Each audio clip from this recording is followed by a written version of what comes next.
Double வணக்கம். ஏய்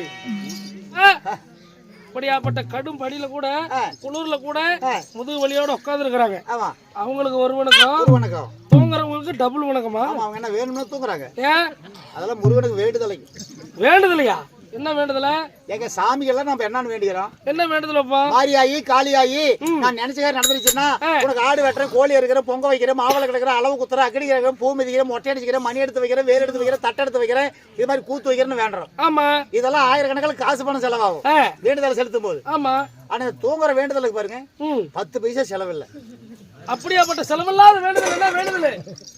போன வருஷம் 10ஆம் ஆண்டு நிறைவு விழாவுல கேட்டுக்கிட்டாங்க. என்னன்னு? ஐயா சாமி, பள்ளியாண்டவா, முருகா, கடவுளே, நான் நினைச்ச காரியத்தை நிறைவேற்றிட்டீங்கன்னா உனக்குன்னு திருவிழா பெருவிழாவை கொண்டாடி 11வது வருஷத்துல எலிமேடு பொன்னுசாமி செட்டு கொண்டு வந்து புழுதி காட்டுல கூத்து வைப்பாங்க. புழுதி காட்டுல? ஆமா, அதுக்குள்ள நான் நினைச்ச காரியத்தை நிறைவேற்றிட்டா உனக்குன்னு கூத்தாடும் போது ஆடுற இடத்துல எவ்வளவு குளிர் இருந்தாலும் சரி ஆடுற இடத்துல கூத்தே பார்க்காம போட்டு தூங்கி போடுறேன் அப்படின்னு வேண்டுதலை வச்சு அந்த முருகன் கோரிக்கை நிறைவேற்றிட்டாரு.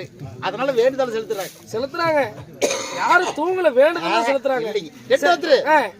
முருகா ஞான பண்டிதா, என் சக்திக்கு முடிஞ்ச அளவுக்கு படுத்துக்கிட்டு தூங்கலாம் கூட உக்காந்துகிட்டாவது பேய் ஆடுற மாதிரி தூங்குறேன்.